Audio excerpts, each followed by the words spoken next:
un homme avec qui tu vas faire un premier date et qui va te demander de faire 50-50 au premier date, pour moi c'est rédhibitoire. Je pourrais pas être avec un homme qui a un job 9 to 5 et qui fait rien pour sortir de cette situation. Il n'y a pas de mal à vouloir un mec qui gagne bien sa vie. Je vois pas où est le mal en fait. Parfois je me dis waouh, heureusement que je suis pas mariée. Je dis souvent, tu t'imagines si en Algérie, avec ce qu'on avait, moi je suis d'origine algérienne, l'Algérie ça aurait pu être tellement de choses. C'est quelque chose qu'on découvre ici, c'est que en fait les gens voient d'autres personnes. Il n'y a pas d'exclusivité. C'est surprenant.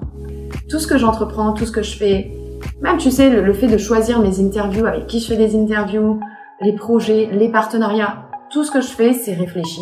Et aujourd'hui, est-ce que ta vie ressemble à ce que tu avais imaginé il y a quelques années?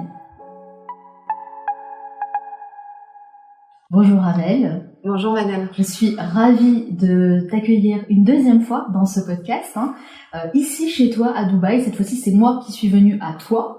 Mais je te reçois quand même dans un superbe endroit, dans notre suite ici au Hyatt Centric Jumeirah, qui est notre partenaire pour cette série.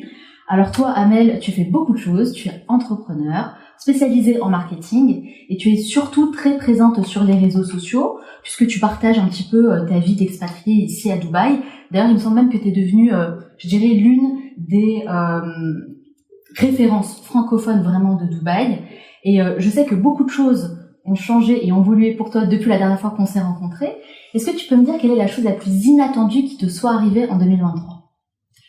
La chose la plus inattendue qui me soit arrivée en 2023, donc inattendue, donc quelque chose auquel, ouais. Ça, autant dans le personnel que le professionnel. Tout à fait. Bon allez, on va commencer direct dans le personnel.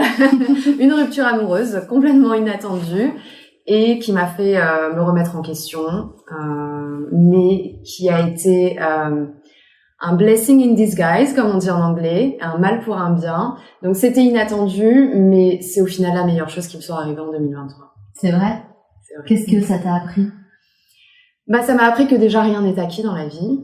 Ça c'est la première chose. Et la deuxième chose, c'est que encore une fois, je sais que bon, je comptais pas partir dans le personnel aujourd'hui, mais bon, on commence comme ça. T'as la trentaine comme moi, tu sais que quand on est trentenaire, il y a la pression sociale, se marier, faire des enfants, etc.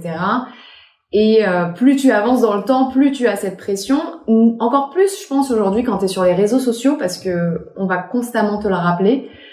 Et voilà, cette rupture m'a rappelé que, au final, encore une fois, la vie, elle ne tient pas qu'à ça, elle ne tient pas qu'à ta situation amoureuse. Il y a énormément de manières dont tu peut t'épanouir. Il n'y a pas que avec la vie amoureuse. Et ça me l'a rappelé. Et au final, en fait, quand je me suis à nouveau retrouvée célibataire à 35 ans, j'ai fait des choses que j'avais oublié de faire quand j'étais en couple. Donc, c'est-à-dire revoyager, être ouverte aux rencontres, être ouverte à essayer des nouvelles choses. J'ai été encore plus productive avec le travail. Ça m'a fait sortir de ma zone de confort et en fait grâce à tout ça j'ai pu lancer ma marque comme il se doit fin 2023 et là 2024 c'est une nouvelle vie pour moi. J'ai déménagé à Downtown, donc je vivais à la Marina avant. Il y a beaucoup de changements. Ouais, il y a eu énormément de changements surtout pour ce début d'année. Donc j'ai déménagé, ma sœur s'est mariée aussi. Ouais, ma sœur s'est mariée. Et donc là, je vis toute seule à Downtown. On a lancé notre marque avec donc ma sœur Yasmine King Coco. Donc ouais, plein de changements et plein de belles choses à venir. Mais c'est marrant parce que c'est vrai, on commence dès le départ avec ce sujet. En réalité, j'avais déjà préparé quelques questions sur cette thématique parce que je sais que tu es vachement ouverte sur les réseaux sociaux, tu en parles vraiment librement et je trouve que tu donnes une perception en tout cas de la réalité avec beaucoup d'authenticité, de sincérité. Je suis convaincue que ça aide énormément de jeunes femmes justement qui sont peut-être dans la même situation que toi. Je sais aussi que de nos jours, c'est de plus en plus difficile de trouver quelqu'un qui nous correspond. C'est pas moi qui le dis, il y a plein d'études qui ont été faites là-dessus. Selon toi, Amel, avec le recul, et notamment avec cette rupture récente, quels sont les sujets, les thématiques qu'il faut aborder dans une relation au départ pour éviter justement qu'on soit déçu par la suite? Je pense que les choses... Alors, Dubaï, c'est particulier. Le dating à Dubaï, je pense que c'est un peu différent de la France. On est plutôt sur le modèle anglo-saxon. Okay. Je sais pas si t'en as déjà entendu. On le voit un peu dans les films américains. Tu sais, quand t'as deux personnes qui se rencontrent, au début, elles vont se dater, mais en fait, t'as plusieurs phases. T'as la phase de dating, t'as la phase où, ok, on va s'appeler boyfriend, girlfriend, t'as la phase où, ok, maintenant on est vraiment sérieux, on va avoir des projets ensemble. Tu vois, t'as plusieurs étapes. Ce qu'on n'a pas forcément en France. Parce qu'en France, c'est plutôt implicite. Si tu commences à voir quelqu'un régulièrement, sérieusement, vous êtes ensemble, et vous allez avoir des projets ensemble. Aux États-Unis, en Angleterre et ici à Dubaï, ça marche pas vraiment comme ça. D'accord. C'est plutôt, on va se rencontrer, mais en fait, on voit d'autres personnes. On n'est pas focus. C'est pas une relation exclusive. Non. Ça arrive, ça c'est... D'accord. Ça, c'est vrai que j'en ai jamais vraiment parlé sur les réseaux sociaux. Je devrais faire une vidéo plus spécifique sur le dating à Dubaï. C'est quelque chose que tu as découvert comme ça sur le tas? Ouais, c'est quelque chose qu'on découvre ici. C'est que, en fait, les gens voient d'autres personnes. C'est surprenant. Ouais, il n'y a pas d'exclusivité. Pour nous, Français, avec notre culture, en tout cas. Exactement. Il n'y a pas d'exclusivité. En fait, si tu n'exprimes pas que tu veux une exclusivité, eh ben, ça sous-entend que tu vois d'autres personnes. Et donc, moi, j'ai des copines qui ont eu des petites surprises comme ça. J'avais une copine qui datait un mec et elle, pour elle, c'était logique qu'il soit exclusif. Et en fait, elle a découvert qu'il voyait une autre fille. Donc, elle l'a mis devant le fait accompli et il lui a dit non, mais on n'est pas exclusif en fait. Tu m'as jamais dit qu'on était exclusif. Ah, d'accord. Donc, ça, c'est quelque chose qu'il faut savoir quand on commence à dater à Dubaï. Et ça t'est arrivé, toi? C'était ton cas? Non, moi par contre, alors c'est ça, voilà, dans les choses que j'allais te dire, quand tu commences à dater à Dubaï, il faut mettre les choses au clair dès le début, annoncer dès le début ce que tu veux. Est-ce que tu veux une relation sérieuse? Est-ce que tu veux juste dater sans lendemain, etc. Il faut l'annoncer dès le début, parce que si tu ne l'annonces pas, tu vas avoir des mauvaises surprises. D'accord. Mais toi, à titre personnel, est-ce qu'il y a des questions que tu aurais voulu poser plus tôt, des sujets que tu aurais aimé aborder pour éviter en fait finalement la rupture qui s'est produite par la suite? Moi, ça a été clair dès le début avec mon ex. Moi, je lui avais dit tout de suite que c'était du sérieux pour construire, etc. Ça l'était pour lui aussi, vu qu'on était un couple public sur les réseaux sociaux. Enfin, il connaissait ma famille, je connaissais sa famille. Mais quand est arrivé le moment de vraiment concrétiser les choses, on va dire qu'on n'a pas été d'accord sur ce qu'on voulait vraiment. Et peut-être que c'était quelque chose qu'on aurait pu éviter, c'est vrai, mais tu sais, tu connais les débuts des relations, tu te voiles la face, il y a les red flags, tu les vois, mais tu choisis de les ignorer. Et c'est des leçons, enfin, c'est pas quelque chose que je regrette, parce qu'on m'a dit, mais tu regrettes pas de t'être affiché sur les réseaux sociaux, parce que c'est vrai que c'est dur, de vivre une rupture amoureuse. Déjà, tu vis ta rupture amoureuse, et en plus, tu dois la vivre avec les gens sur les réseaux sociaux. Franchement, c'est pas une expérience que je recommande. Pas toujours bienveillant, en plus. Ouais, exactement. Après, moi, j'ai eu beaucoup de chance, j'ai une communauté qui est très bienveillante. Comme j'ai été honnête, en fait. Moi, j'avais des amis qui m'avaient dit non, mais tu devrais même pas dire que tu t'es séparée, juste arrête de le poster, puis les gens ils vont passer à autre chose. Et je leur ai dit mais non, ça marche pas comme ça.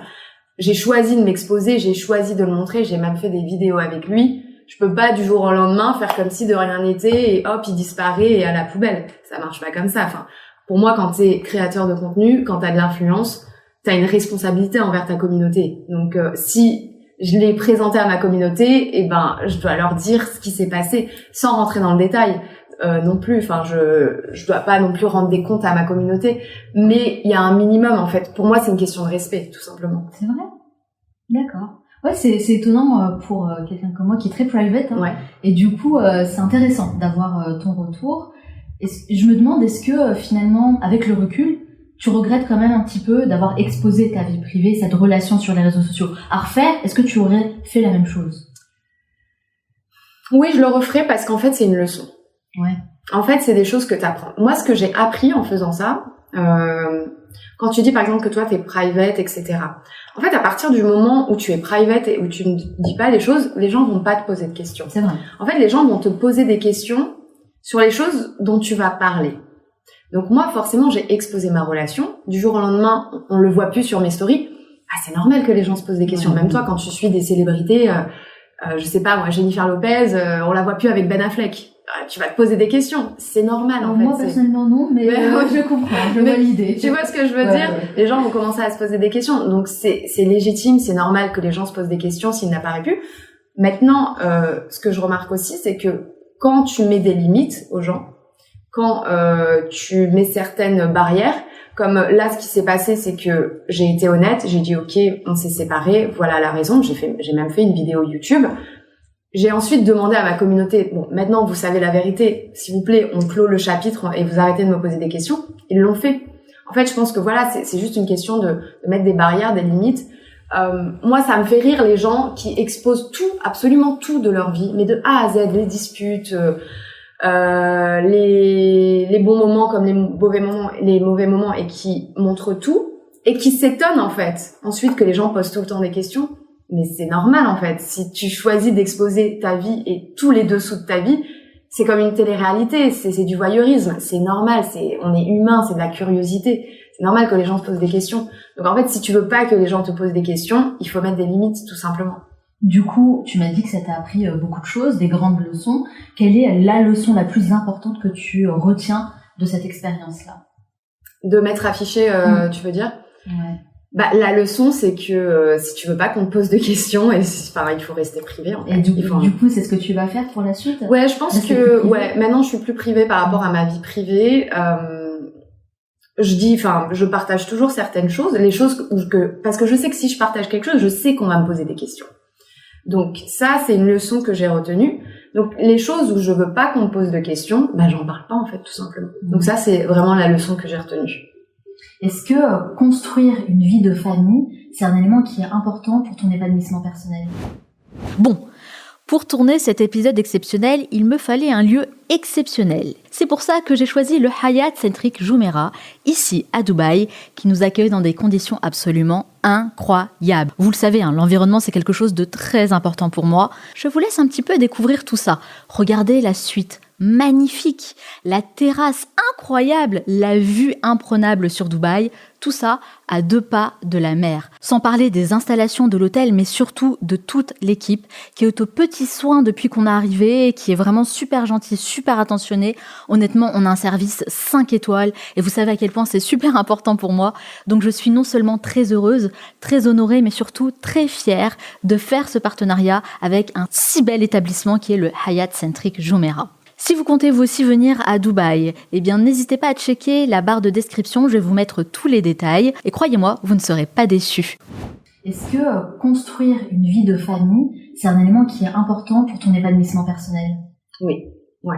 Je veux une famille. Un jour, je voudrais, oui, bien sûr, avoir une famille, des enfants. C'est quelque chose, que je manifeste. Comment? De quelle façon? Que je manifeste, c'est-à-dire, je le visualise. Je me visualise un jour avec des enfants, une famille. Ça, je le souhaite sincèrement. C'est quelque chose qui est important pour toi, c'est un goal.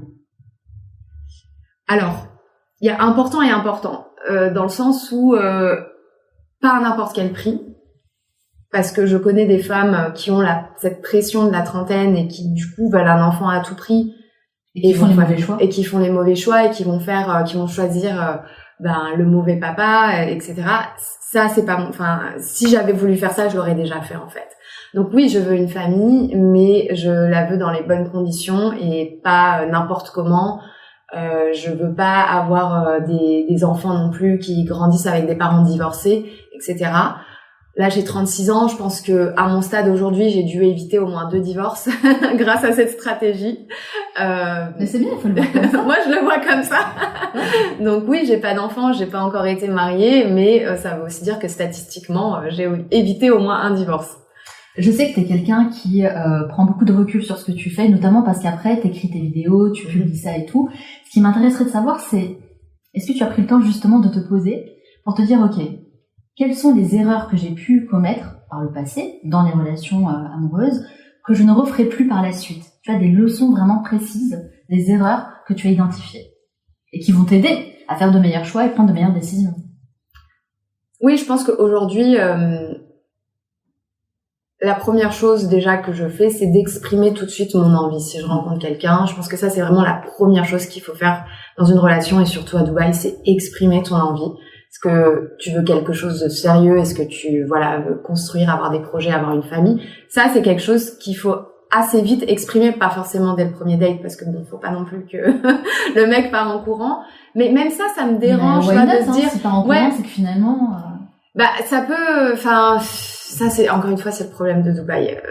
C'est que j'ai l'impression que les hommes sont très focus sur leur carrière, puis bon, ils sont quand même matures beaucoup plus tard que nous les femmes. Et à Dubaï, il y a tellement de choix en fait pour eux, il y a tellement de femmes, il y a tellement de possibilités que ils sont un peu coincés dans cette bulle dorée et ils pensent pas au futur en fait. C'est vrai? Ouais. T'as vraiment identifié ça?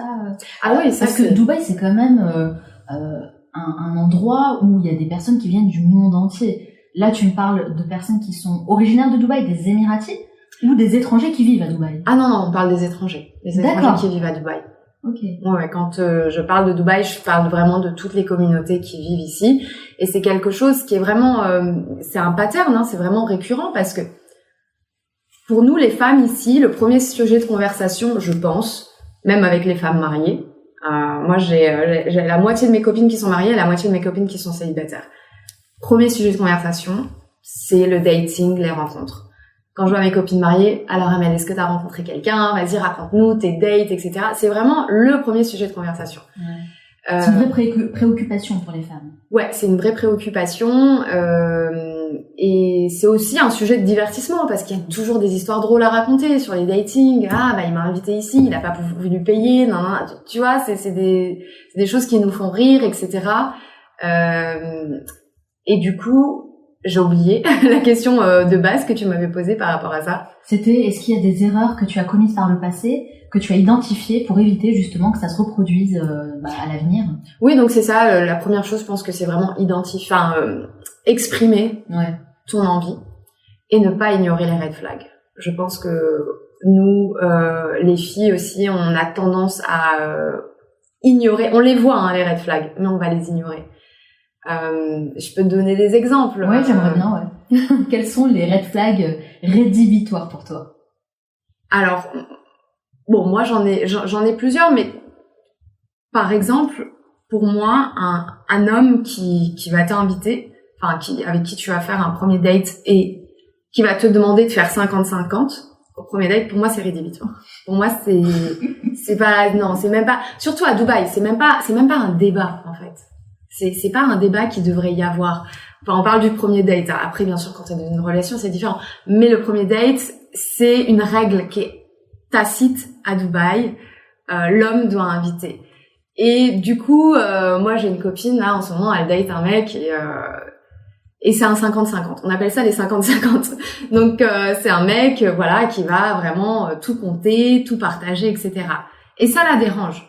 Et c'est normal que ça la dérange, parce que même pour moi, quand t'es dans une relation, c'est, même avec mes amis, même entre amis, on fait même pas 50-50. C'est, moi, je t'invite un jour, tu m'invites un jour, et on n'est pas là à faire les comptes. Et lui, il est comme ça avec elle, il est là, et ça la dérange. Et je lui dis, mais tu sais que ce sera toujours comme ça, en fait. C'est une question de personnalité. Et si il est comme ça, c'est qu'il a été éduqué comme ça, et qu'il sera toujours comme ça. Et si ça te dérange maintenant, au tout début, ça ne fera que te déranger si vous continuez dans la relation. Donc donc c'est vraiment d'observer déjà comment il se comporte avec toi, comment Exactement. Il va te traiter vraiment en tant que femme, et aussi peut-être la question de l'argent. C'est vrai que les gens se laissent souvent aveugler par leurs émotions, leurs sentiments au départ. Sauf qu'un mariage, en fait, c'est un contrat. C'est est-ce qu'on est d'accord sur les choses, on va dire les bases, tu vois, les valeurs en fait, les valeurs vraiment fondamentales du couple. Et je pense qu'il y a beaucoup de personnes qui évitent ce genre de sujet parce que c'est des sujets qui sont assez profonds, assez deep, peut-être un peu difficiles à aborder parce qu'elles ont peur tout simplement soit de quitter la personne ou de se dire ça va être pas bon, faut que je recommence, etc. Mais pour moi c'est hyper important en fait de parler de sujets très sérieux, même si ça fait peur. Ouais, je suis d'accord. Pour éviter une chose, perdre son temps. C'est exactement ça. Donc c'est pour ça que je voulais savoir quels sont pour toi les sujets peut-être qu'aujourd'hui tu abordes dès le départ avec un homme pour être sûr de ne pas perdre ton temps. Déjà, qu'est-ce qu'il veut? c'est quoi ses projets? Est-ce qu'il a envie de fonder une famille, avoir des enfants? Parce que déjà, pour moi, un homme qui ne veut pas avoir d'enfants, bah déjà pour moi ça c'est rédhibitoire, c'est même pas la peine en fait. Parce qu'il y a des hommes qui ont déjà été mariés. Là, on arrive dans la vague des divorces aussi. Donc entre 35 45 donc les gens divorcent, ils ont déjà des enfants. Il y en a plein qui ont pas forcément envie de se remarier, de se prendre la tête parce qu'ils ont déjà des enfants. Donc pour moi, un homme qui ne veut pas avoir d'enfants ou qui ne veut pas en avoir, ça déjà ce serait une perte de temps pour moi déjà. Je pense aussi un homme question de valeur aussi, la valeur du travail, quels sont ses projets. Moi, je suis une entrepreneur, donc j'ai besoin d'être avec quelqu'un qui comprend ce que je fais, qui a aussi des projets, qui te soutiennent, qui me soutient, que je puisse soutenir. Donc ça, je pense que c'est aussi hyper important. Et mais principalement, je pense que c'est une question plutôt de est-ce qu'on veut les mêmes choses, est-ce qu'on a les mêmes projets. On n'est pas obligé d'avoir les mêmes objectifs. Lui, il peut, je sais pas, peut-être objectif de monter sa société à lui. Moi, j'ai mon objectif de développer ma marque. On n'a pas les mêmes objectifs, mais on se soutient mutuellement. Avoir une sorte de projet de vie ensemble, une vision à long terme. C'est ça que je dis, en fait, le mariage, c'est un contrat. Complètement. Comme, je sais pas, un entrepreneur avec son client. Est-ce qu'on est d'accord, en fait, sur la vision, sur la direction qu'on va prendre ensemble? Et on met les émotions et les sentiments de côté. Parce que de toute façon, ça, c'est quelque chose qu'on peut cultiver par la suite. Mais ouais, ça, c'est hyper important.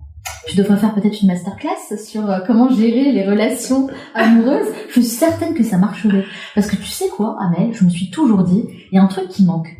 Je pense qu'il faudrait une sorte de formation à faire avant le mariage. Mais j'ai jamais été mariée. Oui, c'est vrai. Mais peut-être pour se préparer au mariage. Bah, écoute, le jour où j'aurai trouvé mon j'y penserai. À faire une formation comment trouver son mari à Dubaï. Et j'aimerais savoir quelle est pour toi la définition de l'homme idéal. Quels sont les critères, les valeurs qui sont hyper importantes chez un homme?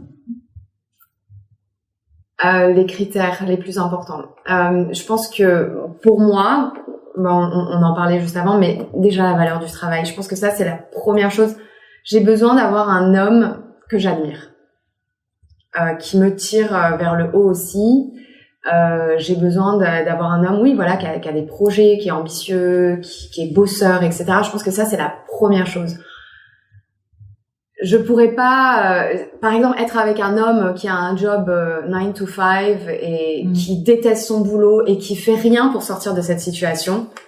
Et j'en connais. Et ça, pour moi, c'est rédhibitoire. Ça veut dire beaucoup sur son mindset.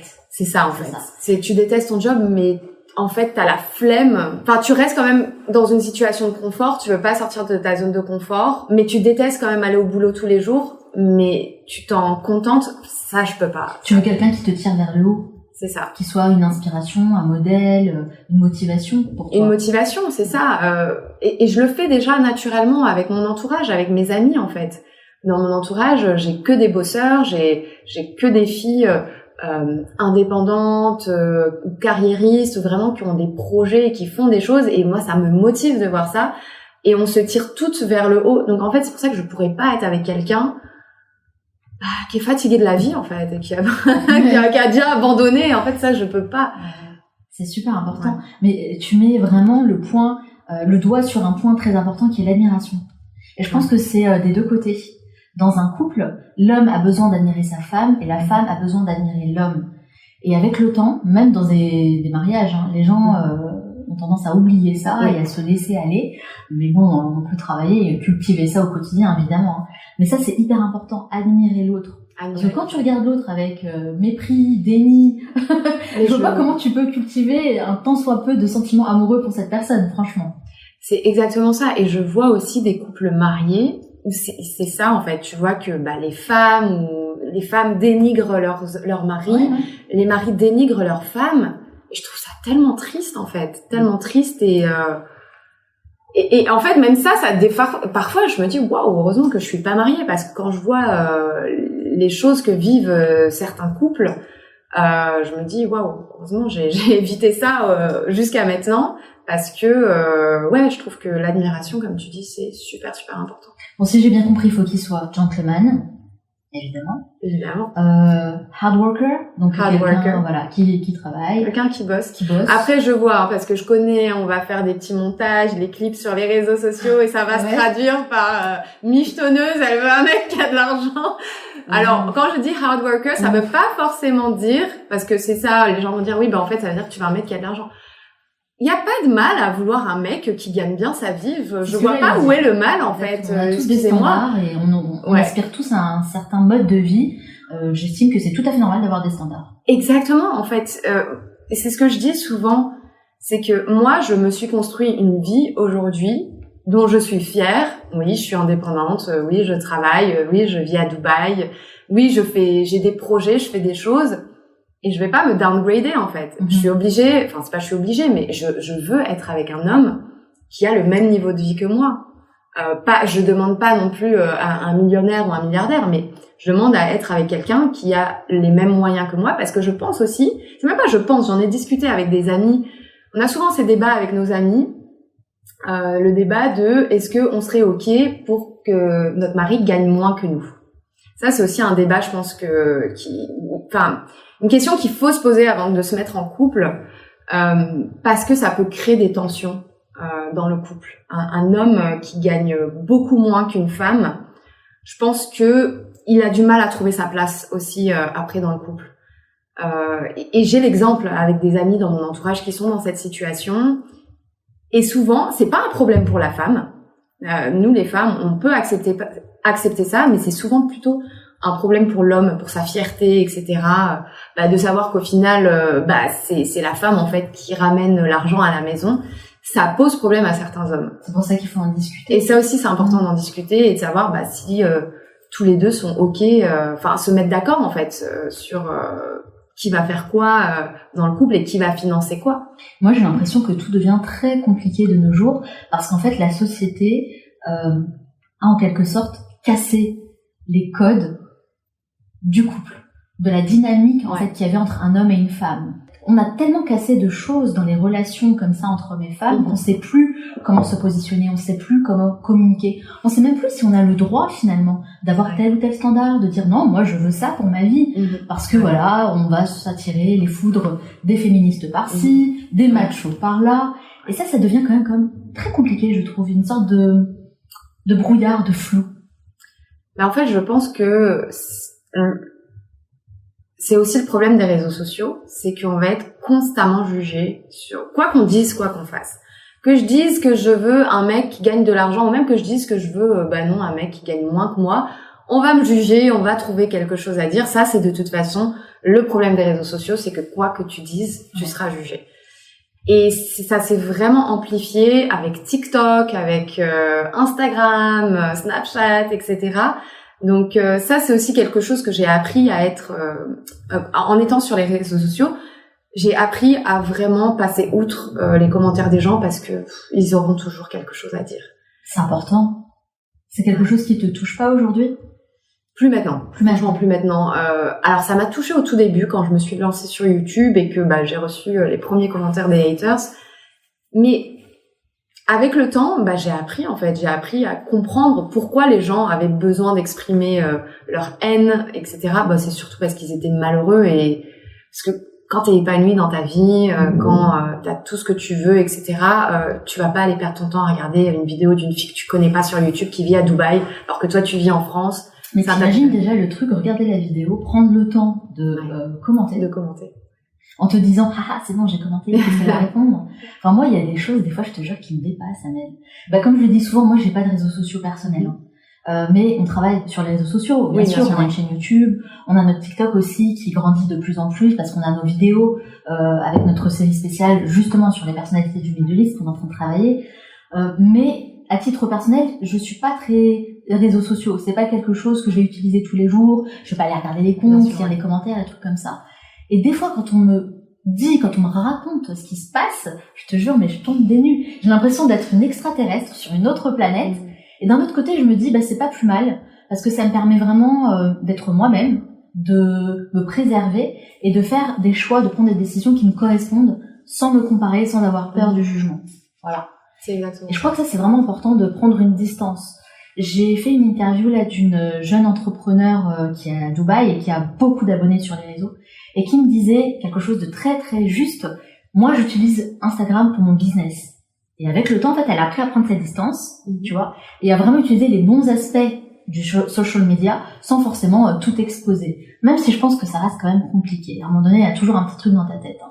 Donc c'est pour ça que c'est intéressant d'avoir aussi ton retour par rapport à ça. Parce que toi, au départ, voilà, tu t'es lancé sur les réseaux et sur YouTube pour partager ta vie à Dubaï. Et de fil en aiguille, t'en es arrivé à raconter ta vie personnelle aussi. C'est pour ça que, ouais, je trouve ça intéressant d'avoir ton feedback et de savoir est-ce qu'il y a des choses que tu referais différemment. Par rapport à mon parcours sur YouTube? Ton parcours et peut-être les sujets que tu abordes. Est-ce qu'il y a des choses que tu voudrais... Non, vraiment, je suis pas quelqu'un qui est dans les regrets ou... Vraiment, tout ce que j'ai fait, tout ce que j'ai partagé, j'ai aucun regret à l'avoir fait. Parce que même si je l'ai fait et que ça a été une expérience négative, j'en ai retiré une leçon. C'est vrai. Donc c'est vraiment, non, si je devais refaire mon parcours sur YouTube, je referais exactement la même chose. En tout cas, merci beaucoup d'être aussi ouverte et sincère sur ce sujet-là. En réalité, je pense que c'est une thématique qui pourrait même... on pourrait consacrer un épisode entier à ça. Mais complètement. Et c'est surtout quelque chose... Moi, je sais qu'il touche beaucoup les filles qui me suivent, parce que j'ai beaucoup de trentenaires qui sont célibataires, et donc je vois dès que j'en parle... C'est quoi leur retour à elles? C'est dur. Elles me disent, franchement, c'est dur. En fait, je pense que ce qui a changé aujourd'hui, principalement pour nous, les femmes dans la trentaine, c'est que on a des standards, on est exigeantes. Contrairement à il y a 20 ans, 30 ans, où les femmes n'étaient pas indépendantes financièrement, elles devaient dépendre de leur mari, etc. Donc on était moins difficile, on était moins picky forcément. On acceptait d'être avec un homme qu'on n'aime pas forcément, qui nous traitait pas bien, mais on acceptait parce que la vie était comme ça. On pouvait pas se comparer aux autres parce qu'il y avait pas les réseaux sociaux. Ouais. Donc ça aussi, je pense que ça c'est un énorme point, c'est que avant, bah en fait, on le voit, à la génération de nos parents, déjà divorcés, c'était hyper mal vu, etc. Donc ils avaient pas la même vie que nous. Et ce qui a principalement changé aujourd'hui, c'est que nous, les femmes, ben, on peut avoir accès à des super postes, on peut faire des super grandes carrières, on peut être connu du jour au lendemain sur les réseaux sociaux et pouvoir vivre de ça, de notre passion. Et je pense que c'est ça qui a changé pour nous les femmes, c'est qu'aujourd'hui, bah oui, on n'a plus forcément besoin d'un homme pour être épanoui et pour pouvoir avoir une vie remplie. Alors je dis pas que il faut être alors attention parce que je suis pas non plus la féministe qui va être là, on n'a pas besoin des hommes. Non, c'est pas du tout ça que je suis en train de dire. Je pense que la femme a un rôle, l'homme a un rôle, et il faut juste trouver en fait la personne qui nous correspond pour avoir la vie épanouie qu'on rêve d'avoir. Mais aujourd'hui, et j'en parle aussi, comme je l'ai dit, moi c'est vraiment un sujet qui revient très très souvent avec mes copines. On préfère être seule que mal accompagnée, tout simplement. On préfère, surtout nous entre copines, même mes copines mariées, je ne vois jamais leur mari, je ne vois jamais leurs enfants à Dubaï, parce qu'elles ont les nannies, elles ont un lifestyle où elles peuvent se permettre d'avoir une vie de femme en fait, de faire des week-ends entre copines, des sorties entre copines, et où elles ont pas les maris, elles ont pas les enfants, et elles sont aussi épanouies. Et on se rend compte que le groupe de filles qui sont mariées et le groupe de filles qui sont célibataires, on s'éclate toutes entre nous. Il n'y a pas de je suis jalouse qu'elle soit mariée ou je suis jalouse qu'elle soit célibataire. On a des vies qui sont très différentes et ça nous convient à l'heure actuelle. Maintenant, c'est clair que si on peut être avec quelqu'un qui nous correspond et avec qui on peut construire une famille et avec qui on sera épanoui, on le fera. Mais je pense qu'aujourd'hui, nous les femmes, la plupart, on n'a juste pas envie d'être avec quelqu'un qui va pas nous rendre heureuses en fait, parce qu'on on est déjà heureuse par nous-mêmes. Oui, totalement. Ah, c'est intéressant en tout cas. C'est intéressant parce que je pense que c'est un vrai sujet qui préoccupe de nombreuses personnes, pas seulement que les femmes, les hommes aussi. Ouais, les hommes aussi. On leur parle aussi. Problème. Ouais. Et encore une fois, moi je suis convaincue que c'est les causes en tout cas, c'est ces codes qu'on essaie de casser, que la société essaie de casser au fil des années. Indirectement par plein de trucs qu'on nous met dans la tête, et en même temps aussi c'est question de moyens, forcément quand on a les moyens, quand on a de l'argent, qu'on est confortable dans notre vie, bah oui, effectivement, on peut avoir des nannies, on peut avoir des femmes de ménage, on peut s'épanouir un peu plus en tant que femme, prendre le temps de le faire et avoir moins la question de l'argent qui revient tout le temps dans le couple et qui est quand même un gros facteur de problème, très souvent. Énorme. De stress aussi. Et je vois la différence entre mes amis qui sont mariés, qui ont des enfants en Europe, et mes amis qui sont mariés et qui ont des enfants ici. C'est quoi la différence? Elles ont pas la même vie, hein. Ah non, mais alors je sais pas si c'est typique de mais j'ai l'impression déjà que les maris font beaucoup moins en Europe qu'ici à Dubaï. Moi, quand je parle à des copines en France, elles me disent « Ah mais non, mais je peux pas parce qu'il y aura personne pour garder les petits. » Et je dis « Bah ton mari, non mais il fait sa soirée avec ses... » En fait, je trouve qu'en France, la charge mentale des femmes mariées avec des enfants, c'est waouh. Vraiment, c'est dur, je trouve. Et mes amies qui sont ici, elles ont les nannies, hein, ça aide forcément, mais je trouve que, je sais pas, les maris, j'ai l'impression, soutiennent plus ici, parce que, pareil, il y a la nanny. En fait, ils ont bien réussi à comment dire, la maman, elle peut avoir sa soirée, le papa peut avoir sa soirée, parce qu'il y a la nanny, mais ils peuvent aussi avoir leur soirée à deux, ils peuvent avoir aussi leur soirée avec les amis. Et je trouve que les gens à Dubaï, quand tu as les moyens, bien sûr, ont une vie beaucoup plus équilibrée et beaucoup plus épanouie. Est-ce que tu penses que la femme est plus valorisée dans les Émirats qu'en Europe? Complètement. Je pense qu'elle est plus respectée ici. Comment ça se matérialise? Comment ça se concrétise, ça? Juste par rapport à la sécurité. Déjà, je pense que ça, c'est le point numéro 1, c'est de savoir que t'es en sécurité ici, que tu peux t'habiller comme tu veux, que tu peux sortir à l'heure que tu veux, qu'on va pas t'emmerder dans la rue, te siffler. Rien que ça, je pense que c'est le point où on se sent vraiment respecté à Dubaï. Ça, c'est clair. Mais après, dans la vie de couple, dans la vie de famille, comment tu vois ça, que la femme est plus valorisée, plus respectée au sein de sa propre famille, je veux dire, avec son mari?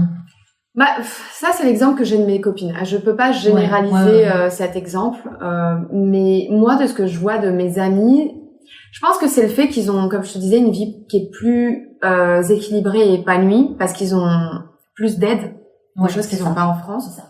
Et plus de moyens. C'est normal. C'est rentré dans les mœurs. En fait, avoir une nanny, une femme de ménage, c'est normal. C'est normal, voilà, c'est ça. C'est pas quelque chose qui est réservé uniquement aux riches, quoi. Ouais.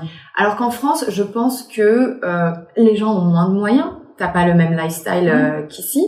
Et donc, du coup, ça te crée plus de stress. T'as pas la nanny. Et c'est une galère. En plus, je sais, quand tu veux faire garder tes enfants à une soirée, il faut appeler la babysitter longtemps à l'avance. Et puis, attention, il faut bien rentrer à l'heure parce que sinon, elle te harcèle ou elle te facture je sais pas combien en plus. Ou elle se barre. Oui, ça aussi. J'ai une histoire comme ça d'une copine que la babysitter s'était barrée, quoi. Horrible. Tu vois, il y a un facteur stress en France qu'il n'y a pas ici. Non, mais vraiment, moi, j'ai jamais entendu des histoires cheloues comme ça ici. Et je pense que ça fait toute la différence parce qu'en fait, quand t'as le mari qui est épanoui, la maman qui est épanouie et ils ont leurs aides, etc., bah, forcément, ça crée une situation où tout le monde est épanoui et où il n'y a pas ce facteur stress. Mais c'est super intéressant ce que tu dis parce qu'en fait, il y a beaucoup d'idées reçues autour de la femme, de la place de la femme dans le monde arabe, notamment en France, en Europe. Tu vois, on entend toujours parler des mêmes choses. En réalité, quand on vit à Dubaï, ou même dans les Émirats de manière générale, on se rend compte, en fait, quelle place a vraiment la femme. Ouais. Et comment tout est mis en place pour lui faciliter la vie. Et qu'elle soit vraiment valorisée et respectée dans tous les domaines. Enfin, moi, j'ai rencontré, depuis que je suis ici, plein de femmes dans plein de domaines différents. Et honnêtement, c'est des femmes qui ont des postes à responsabilité, qui prennent de vraies décisions, qu'on écoute, vraiment. Ouais. Il y a une vraie parité dans le gouvernement. Il y a une vraie parité. Ça, c'est quelque chose qui m'a étonnée, mais tu sais, d'une bonne manière. Et puis même des femmes au foyer, quoi. C'est valorisé. Oui. C'est des femmes au foyer, mais pour autant, elles ont leur activité à l'extérieur, elles font du sport, elles ont plein de hobbies. Oui, elles ont de l'aide aussi à la maison, et c'est normal. C'est normal parce qu'en fait, on respecte la femme. Elle est pas là juste pour faire à manger, s'occuper des enfants et voilà, rentrer le soir totalement déglinguée par la journée qu'elle vient d'avoir, quoi. Exactement. Et c'est super intéressant, je trouve, de remettre un petit peu, tu vois, les idées en place. Et c'est pour ça que je dis toujours aux gens, arrêtez d'avoir des idées préconçues, allez dans ces pays-là, rencontrer les locaux, rencontrer les gens qui habitent ici, comme toi par exemple, une expatriée. Vous allez avoir des retours d'expérience et ça va vraiment vous ouvrir les yeux sur beaucoup de choses. Oui, je pense que le principal problème de la mauvaise image de Dubaï, c'est que les gens qui jugent et qui parlent, c'est tout simplement des gens qui ne sont jamais venus ici, qui connaissent Dubaï d'après les reportages sulfureux, enquête exclusive ou...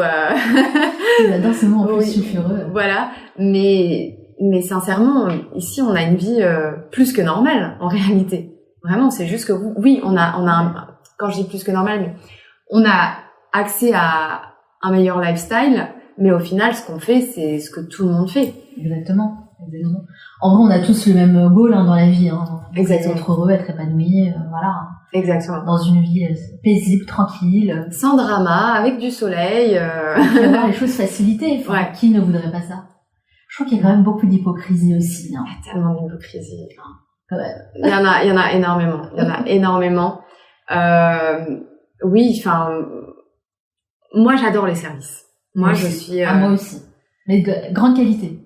Oui, voilà. Ou même des petites choses, tu vois. C'est idiot, mais voilà, ne pas porter ses packs d'eau, de pouvoir te les faire livrer chez toi. Enfin, de pas devoir galérer. Il y a pas d'ascenseur chez toi. Faut monter 5 étages avec tes packs d'eau. Tu vois, ce genre de choses. Ici, on n'a pas. Enfin, ça n'existe pas, en fait.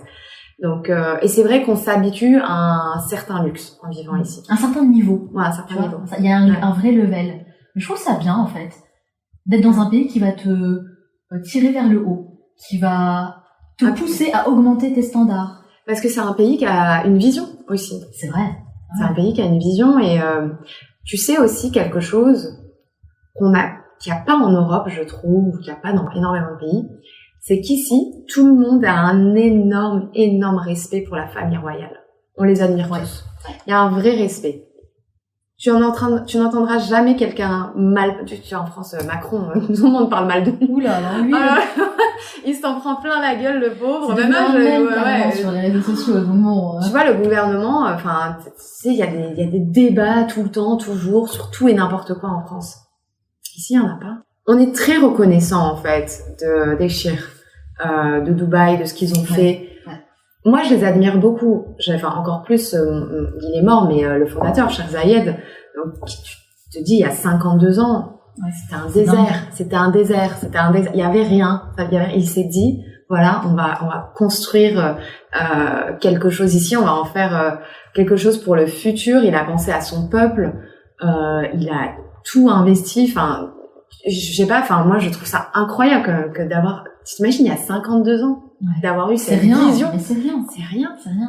Et d'avoir mis ça en place. Pour une route à Paris, il faut 5 ans pour que ça se fasse. Enfin, tout le monde est en panique totale pour les JO. Parce qu'on sait pas si on sera prêt, en fait. Exactement. T'imagines un petit peu comment on est arrivé? C'est chaud. Alors oui, on entend déjà, ceux qui vont dire, mais non, mais faut pas critiquer.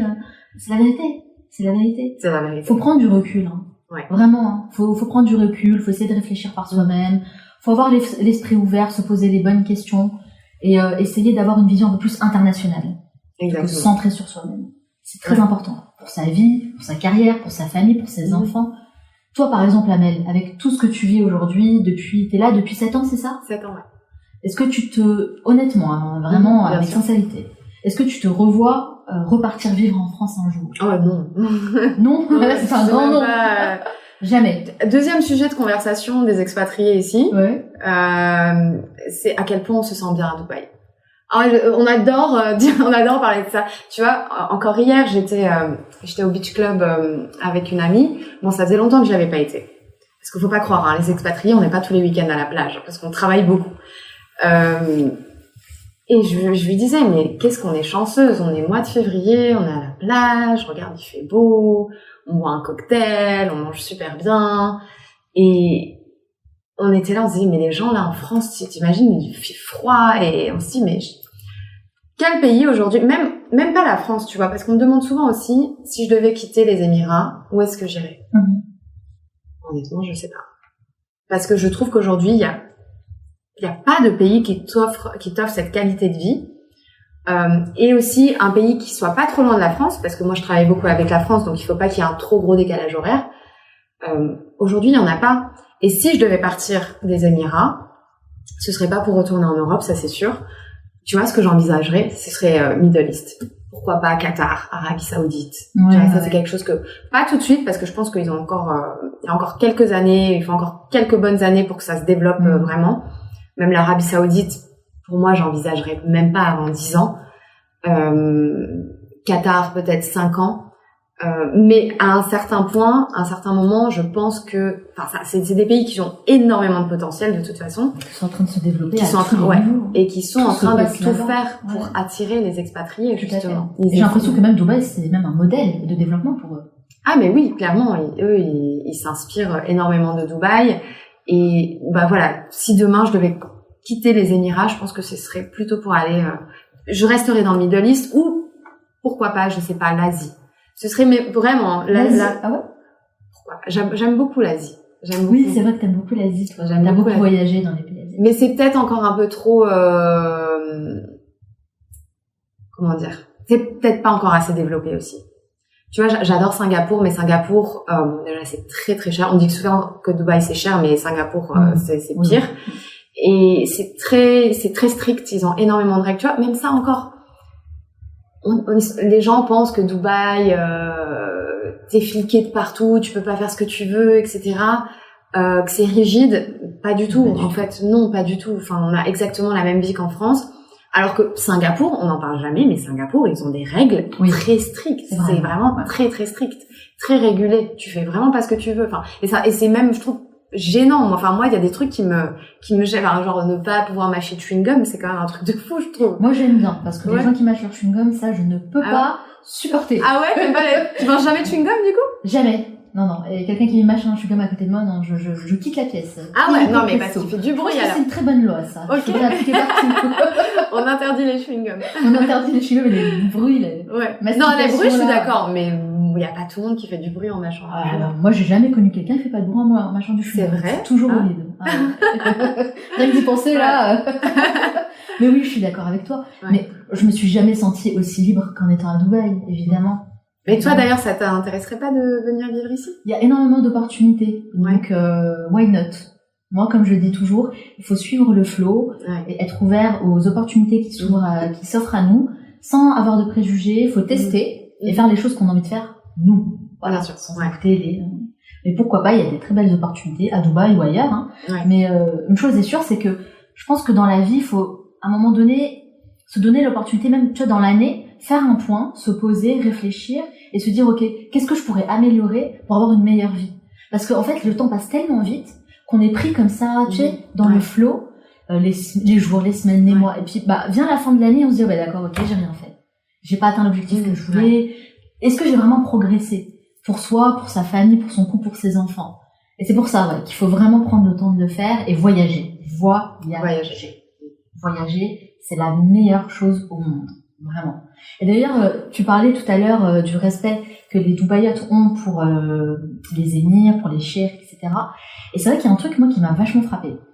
Tu vois, là, j'ai discuté ces quelques jours avec toute la team, l'équipe de l'hôtel Hyatt Centric Jumeirah, où on est. Et beaucoup d'entre eux, en fait, ont déjà lu la biographie du cheikh. Et moi, je me suis dit, mais attends, à quel moment j'ai discuté avec quelqu'un qui m'a dit, j'ai lu la biographie d'Emmanuel Macron? Jamais. Moi aussi. Toi aussi, tu l'as lu? Ouais, je l'ai. Lequel parce qu'il y a celui d'Abu Dhabi et celui de Dubaï. Dubaï. Ouais, Dubaï, Al Maktoum, je l'ai lu. Je l'ai chez moi. Et alors, qu'est-ce que je te la prête si tu veux? Ouais, totalement. Qu'est-ce que tu en as pensé de cette biographie? Qu'est-ce que ça t'a appris? En fait, moi, ça m'a appris que Dubaï, de base, est géré comme une entreprise. Comme une start-up. Et en fait, en tant qu'entrepreneur, c'est hyper intéressant, hyper enrichissant de lire ce genre de biographie parce que t'as beaucoup à apprendre. C'est des vraies leçons d'entrepreneuriat. C'est un homme, qui a une vision, qui a continué la vision de Sheikh Zayed et non, c'est hyper inspirant et moi, comme je t'ai dit, j'adore les success stories, j'adore lire ce genre d'histoire, etc. Donc, même si oui, c'est des hommes quand même, ok, ils sont nés, ils étaient déjà dans la famille royale. C'est quelque chose qu'ils avaient déjà, comment dire? Par héritage. Ils l'ont eu par héritage. Mais qu'est-ce que t'en fais? Mais voilà, exactement. Ils se sont pas contentés parce que t'en as combien de rois, combien de familles royales dans le monde, où, ils gardent l'argent pour eux, ils font rien pour le peuple, etc. eux, ils ont fait quelque chose et même dans tout ce qu'ils font, tout ce qu'ils entreprennent, leur peuple est toujours au centre, en fait, de leurs préoccupations. C'est vrai. Et ça, j'admire énormément. Moi, c'est un truc que je ressens beaucoup, ça.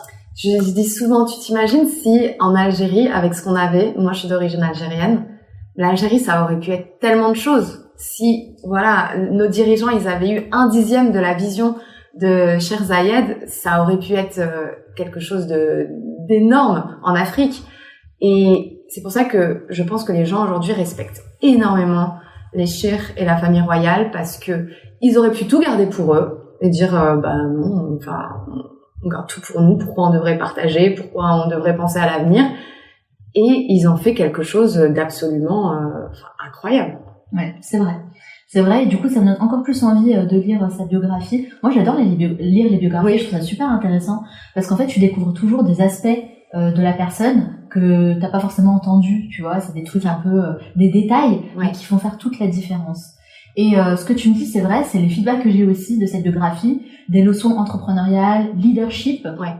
Et c'est hyper inspirant parce que tu dis finalement quand tu travailles, tu sais, c'est comme quand t'es entrepreneur. Quand t'as un objectif qui te dépasse, qui dépasse ta propre personne, là t'es capable vraiment de faire des belles et grandes choses. Ouais, ça c'est sûr. Alors toi, Amel, t'es arrivée à l'âge de 29 ans, c'est ça, à Dubaï? 29 ans, ouais. Et aujourd'hui tu en as 36. J'aimerais savoir... Petite claque là que tu viens de mettre. Non, c'est bien, ça veut dire que t'es encore là. Ouais, C'est bien. ouais. Que de chemin parcouru. Que de chemin parcouru, ouais. Quelle est la plus grande leçon que tu as apprise durant ce laps de temps en tant que femme, entrepreneur, expatriée à Dubaï? La plus grande leçon, c'est qu'il faut jamais abandonner. Parce que des obstacles, oh là là, T'en as eu? il y en a eu et il y en aura encore. Il y en a toujours, surtout quand tu es entrepreneur. C'est en fait la base. Je pense que si tu devais résumer la définition d'un entrepreneur, c'est quelqu'un qui résout des problèmes tout le temps. C'est tout le temps ça. C'est mon quotidien, c'est ça. C'est résoudre des problèmes. Il y a ça, il manque ci, il manque ça. Ce prestataire, il nous a pas livré. Qu'est-ce qu'on fait comme c'est ça en fait. Et je te dis la vérité, moi plein de fois j'ai envie d'abandonner. Ça me saoule. Je me dis mais pourquoi je fais pas un truc facile ou et en fait c'est pas gratifiant de choisir quelque chose. Ce qui me fait tenir, c'est ce qu'il y a à la clé derrière, c'est savoir aussi, parce que je suis aussi créatrice de contenu, tu sais, donc je fais aussi des vidéos sur YouTube, etc. Et je sais que ce que je fais aide énormément de gens. J'ai un vrai impact et même de partager mes déboires, rien que ma situation personnelle, tu vois, je sais que en parler, en fait, ça aide les gens. Donc si je continue, si j'abandonne pas, c'est que j'ai une vision à long terme. Je fais pas des choses pour le court terme. J'aurais pu faire, tu vois, on m'a proposé des deals dans l'immobilier, dans les cryptos, NFT, où tu te prends un gros billet, tu te niques ta réputation, mais tu te prends un gros billet et tu te fais beaucoup d'argent sur le court terme. J'ai jamais fait ce genre de choses. J'ai jamais choisi la facilité. J'ai toujours eu une vision long terme parce que je pense, je vois the big picture, tu vois, un peu comme les cheikhs ici. Ils pensent à la big picture. Ils voient pas court terme. Donc, ce que je fais, tout ce que j'entreprends, tout ce que je fais, même, tu sais, le fait de choisir mes interviews, avec qui je fais des interviews, les projets, les partenariats, tout ce que je fais, c'est réfléchi. Alors ouais, ça prend du temps. Ouais, ça prend beaucoup de temps parce que voilà, je refuse plein de partenariats, donc ça veut dire refuser de l'argent, donc ça veut dire se développer moins rapidement, etc. Ça veut dire faire face à beaucoup d'obstacles, beaucoup de galères, etc. Mais je sais que à la clé, il y aura quelque chose de vraiment grand. C'est quoi justement ta big picture? C'est quoi pour toi le goal ultime? Tu vois, l'arrivée que tu moi, veux donc actuellement, moi, le goal, vraiment, la chose sur laquelle je me focus, c'est le développement de ma marque King Coco. C'est vraiment d'installer ma marque mondialement. Donc, mondialement. Ouais. On commence là avec la France et le Middle East. La France, tout simplement parce que c'était pas forcément parce qu'on voulait être en France, c'est parce que j'ai une grosse communauté en France qui me soutient et qui voulait absolument tester le produit. Donc, on se devait d'être présent là-bas. Mais on commence par le Middle East, mais après, oui, on veut conquérir le monde. Ça, c'est the big picture.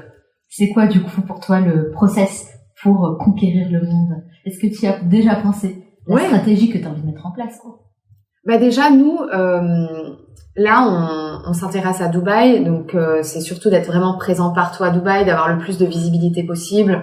Donc nous, notre produit, pour le moment, il est commercialisé uniquement en ligne.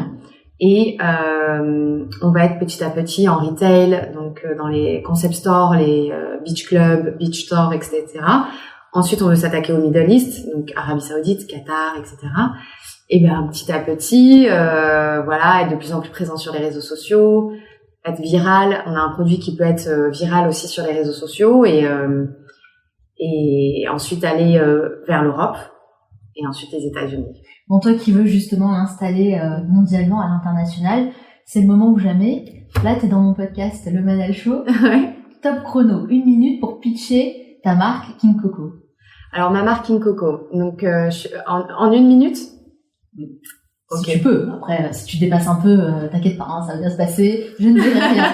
Mais grosso modo, qu'est-ce que c'est pour quelqu'un qui ne connaît pas? Alors pour quelqu'un qui ne connaît pas King Coco. King Coco, c'est une huile de coco qui n'est pas comme les autres. Donc c'est une huile de coco que j'ai découverte quand je suis allée au Sri Lanka il y a 4 ans, que j'ai découvert par hasard. Donc au Sri Lanka, ils ont une variété de noix de coco qui s'appelle la King Coconut, la coco royale. Donc la coco traditionnelle, elle est verte, la King Coconut, elle est orange. Elle n'a pas les mêmes propriétés. Et elle produit 2 fois moins d'huile qu'une coco normale. Et du coup, l'huile est beaucoup plus concentrée, beaucoup plus nutritive. Et au Sri Lanka, l'huile de coco royale, et c'est un secret de beauté des Sri Lankaises. Parce que ce sont des cheveux magnifiques, une peau magnifique, et elles utilisent ça. Donc j'ai découvert ça par hasard. C'est une huile de coco qui existe uniquement là-bas, qui est très difficile à trouver. On a galéré, on a mis 3 ans pour pouvoir sortir notre huile de coco royale avec ma sœur. Donc je l'ai découvert là-bas et j'ai voulu en racheter quand je suis rentrée à Dubaï. J'en ai pas trouvé, impossible d'en trouver nulle part. Et c'est comme ça qu'on a eu l'idée de faire notre propre huile de coco royale, donc qui s'appelle King Coco. Et les bénéfices pour King Coco, c'est que tu vas avoir des cheveux incroyables avec juste un masque de King Coco. Tu vas se poser quelques heures. C'est 100% naturel, 100% organique. Tu peux aussi bien l'utiliser pour tes cheveux, pour ta peau, pour te démaquiller. Donc c'est vraiment une huile qui est multifonction et qui est naturelle et organique.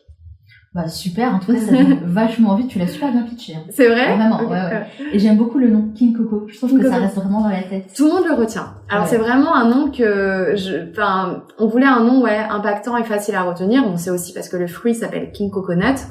Mais oui, tout le monde le retient, donc on est super content. Et donc là, toi, t'as décidé de développer un business avec un monoproduit, donc la King Coco. Pour le moment, ouais. Donc on a démarré avec cette huile qui est vraiment, on veut en faire un peu, ça va être vraiment notre produit phare, le best-seller, etc.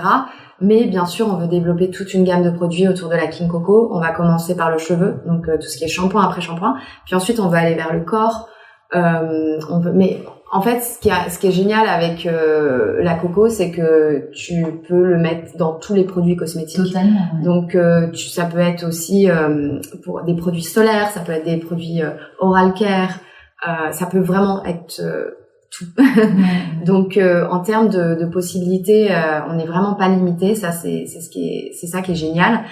Mais c'est surtout qu'on a un produit. Alors je ne dis pas ça parce que c'est mon produit, mais on a un produit qui tient ses promesses. Parce que c'est quelque chose quand même de dire c'est pas une huile de coco ordinaire, attention, c'est vraiment une huile de coco incroyable avec des super vertus. Qu'on trouve pas partout. Bah, de toute façon, c'est simple. Si tu veux acheter de l'huile de coco royale, aujourd'hui, sur internet, t'en trouveras pas. Tu peux en trouver au Sri Lanka, mais même au Sri Lanka, c'est très compliqué. Nous, on a dû aller au Sri Lanka plusieurs fois avec ma sœur pour trouver un fournisseur, un industriel qui accepte de nous ouvrir une ligne de production pour produire de la King Coco. Donc ça a été un long parcours aussi. C'est pour ça que je te disais, l'entrepreneuriat a beaucoup d'obstacles. Hein. Vraiment, j'ai eu envie d'abandonner 10 fois avec King Coco. Mais au final, on l'a sorti et les retours sont incroyables. Mais justement, tu m'as dit, on a mis 3 ans, c'est ça, pour développer la entre marque l'idée et le lancement. Et la concrétisation. Qu'est-ce qui a été le plus difficile dans cette étape pour toi, dans la construction de cette marque? Dans la construction de la marque, je pense qu'il a été le plus difficile, ça a été toute la partie négociation avec le Sri Lanka, la partie fournisseur. Ça a été très dur parce qu'en fait, quand on a commencé à rechercher des fournisseurs au Sri Lanka, il y avait le Covid et il y avait aussi le pays à ce moment-là, donc c'était en 2021-2022, qui traversait une très très grave crise économique et politique. Ils étaient à la limite de la guerre civile, donc ça a été très compliqué les négociations. On a quand même réussi à trouver un fournisseur, mais pareil, il fallait trouver un fournisseur qui avait des certificats, qui avait certains standards européens, etc. Parce que nous, notre objectif, c'était dès le début, on savait qu'on voulait vendre en Europe, et donc pareil, quand tu veux vendre un produit cosmétique en Europe, il faut remplir certains critères, etc. Donc ça a été très compliqué. On a eu beaucoup de galères pour pareil, les samples, valider l'huile, l'odeur, comment le process. Puis c'est le Sri Lanka, hein, c'est pas. Moi, je fais aussi du business avec la Chine. La Chine, ils sont super efficaces, super rapides. Le Sri Lanka, faut t'accrocher, hein. C'est les îles d'une certaine manière, donc ça veut dire que les process sont plus longs, sont moins réglementés, c'est un peu freestyle. Donc ça a été très long, très compliqué, mais on a réussi. Ça y est, t'as réussi. On a réussi. Bah déjà, ce que je voulais dire, c'est félicitations pour ça, Amel. Merci. Parce que je sais à quel point c'est difficile, hein, quand on veut lancer un business, quel qu'il soit, que ce soit un service, un produit. Mais toi, tu t'es quand même lancé dans un domaine encore plus compliqué, hein. Dans notre pays, un produit quand même qui est assez spécifique. Voilà, t'as dû gérer pas mal de choses. Bravo déjà d'être arrivé là. Voilà. Là, t'es là, tu l'as fait. Et je précise aussi que bien sûr, je l'ai pas fait seule, il y avait ma sœur. Il y avait ta sœur. Donc c'est vraiment avec ma sœur. Et il faut dire la vérité, c'est surtout ma sœur qui a géré la partie chiante et relou. Parce que, donc moi, je suis en front office, moi, je gère plutôt tout ce qui est marketing, communication. Et ma sœur Yasmine gère tout ce qui est back office, donc tout ce qui est fournisseur, administratif, compta, etc. C'est elle. Donc, elle a pas hérité de la partie la plus facile. Bon, bah, bravo à la sœur d'Amel pour tout ça. Personnellement, c'est un truc que je pourrais jamais faire, hein. Gérer toute cette partie-là, c'est l'horreur. Bon, c'est toujours bien d'être épaulé par quelqu'un de confiance surtout. Ouais. Et c'est pour ça qu'il faut être à deux, je pense, quand tu démarres un business. Seul, c'est impossible. Non. Vraiment, seul, c'est pas possible. Donc, King Coco, pour ceux que ça intéresse, où est-ce qu'on peut trouver ça? Alors, actuellement, en ligne, on a un site internet, donc kingcococare.com, care, C-A-R-E. Et on vend donc en Europe et on vend au Middle East. D'accord, de toute façon on mettra tous les liens en description du site. Je crois que tu as aussi une page Instagram. On a aussi une page Instagram. Comme ça vous pourrez aller checker ça et vous allez voir, c'est génial. Moi en tout cas, j'adore la noix de coco, c'est un truc que j'utilise depuis des années. Et t'inquiète pas, tu vas repartir avec un petit pot de King Coco. Alors Amel, lors de notre dernière rencontre, on a beaucoup parlé de spiritualité et tu m'as dit que c'était vraiment un aspect très important dans ta vie. Ce que j'aimerais beaucoup savoir, c'est si le fait de vivre dans un pays musulman, ici à Dubaï, ça enrichit cette spiritualité. Oui, complètement. Parce qu'en fait, ici, encore une fois, la religion n'est pas un débat. En fait, ici, les Émirats sont un pays qui sont très ouverts culturellement parlant, très tolérants. On célèbre toutes les fêtes religieuses, que ce soit Noël, Diwali, l'Aïd, le Ramadan, tout est célébré. Et du coup, je trouve que ça crée un climat serein par rapport à ça, par rapport au fait que tu peux vivre ta foi comme tu as envie de la vivre. Même si si tu veux la vivre à fond et être très pratiquant, très religieux, tu le peux. Si tu veux la vivre un peu plus modestement, discrètement, c'est possible aussi. Et je trouve que c'est ça qui est vraiment génial aux Émirats, c'est cette ouverture d'esprit, cette tolérance qui fait que la religion n'est pas un débat. Alors quand tu compares à la France, l'islam est un débat quotidien. On a l'impression on doit se justifier de pourquoi on fait les choses de telle ou telle manière, etc. Ici, il n'y a pas, donc je pense que c'est ça aussi qui fait que tout le monde vit sa foi comme il a envie de la vivre ici et sans aucun jugement. C'est ça le plus important.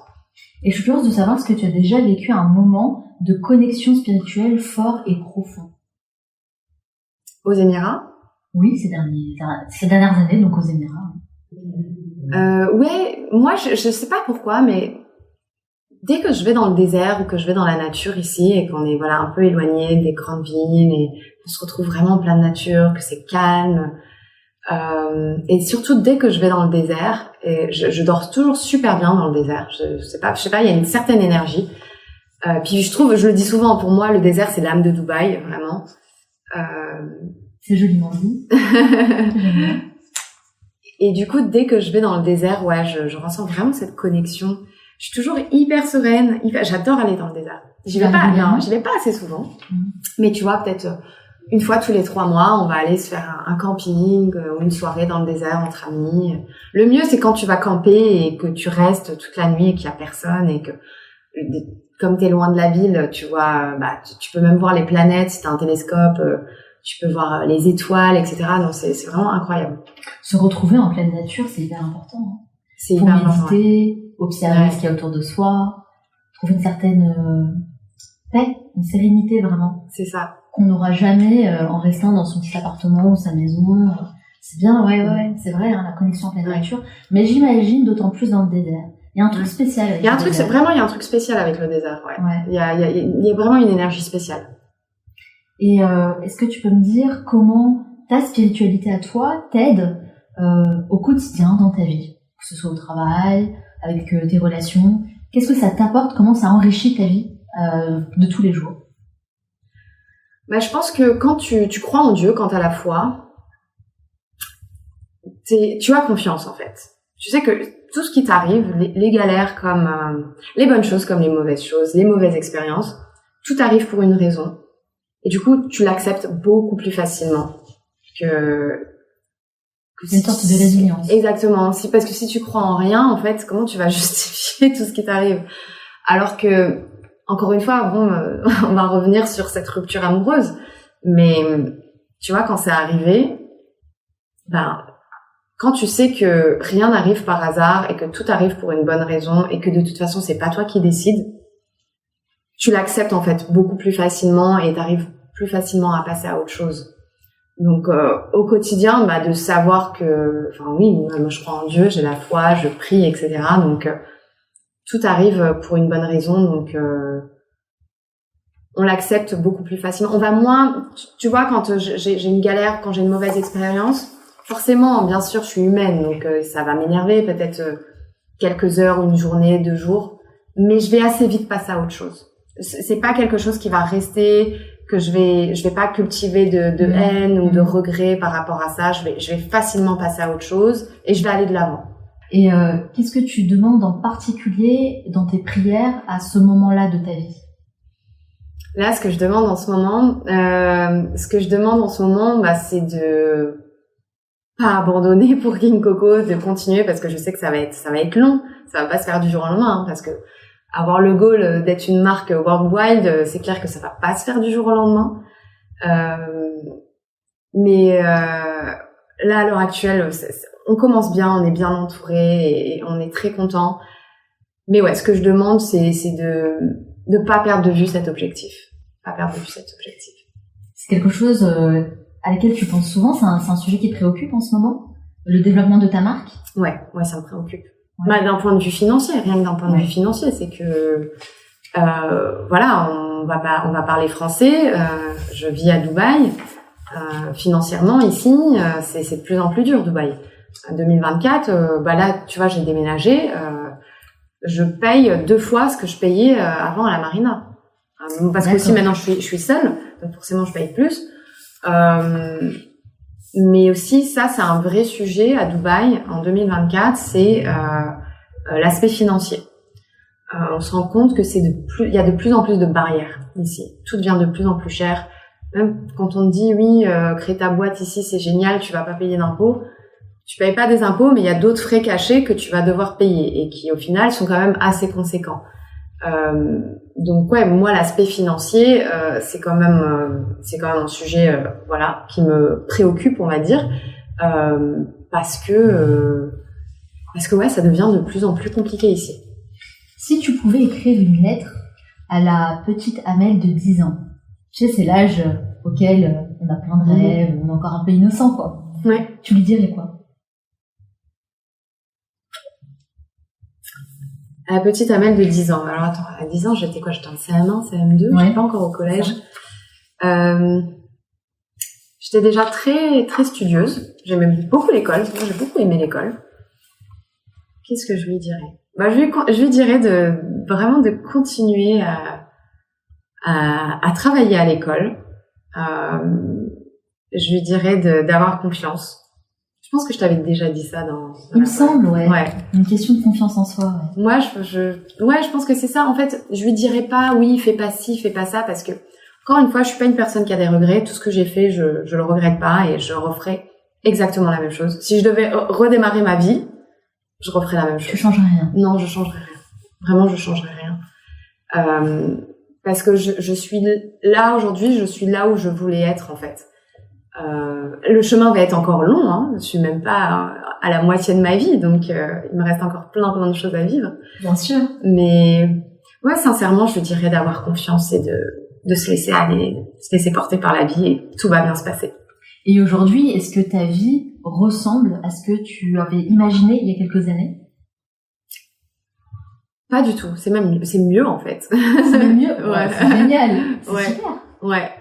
Ouais, vraiment. Tu vois, quand je suis arrivée à Dubaï, jamais je me suis dit que j'allais être créatrice de contenu, que j'allais faire des vidéos.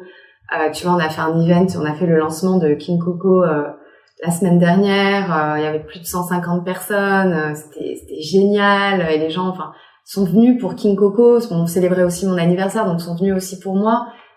Et jamais à 30 ans, je me souviens quand je cherchais du boulot ici, que je galérais, que j'enchaînais galère sur galère, jamais je me suis dit, tu vois, que j'allais pouvoir être là aujourd'hui et te dire tout ça, quoi.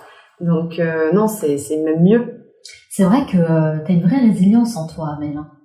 Parce que on s'imagine pas forcément comme ça, on te voit un peu sur les réseaux et tout, mais en fait, ça fait quelques années que t'es là, que tu bosses. T'as testé quand même pas mal de choses.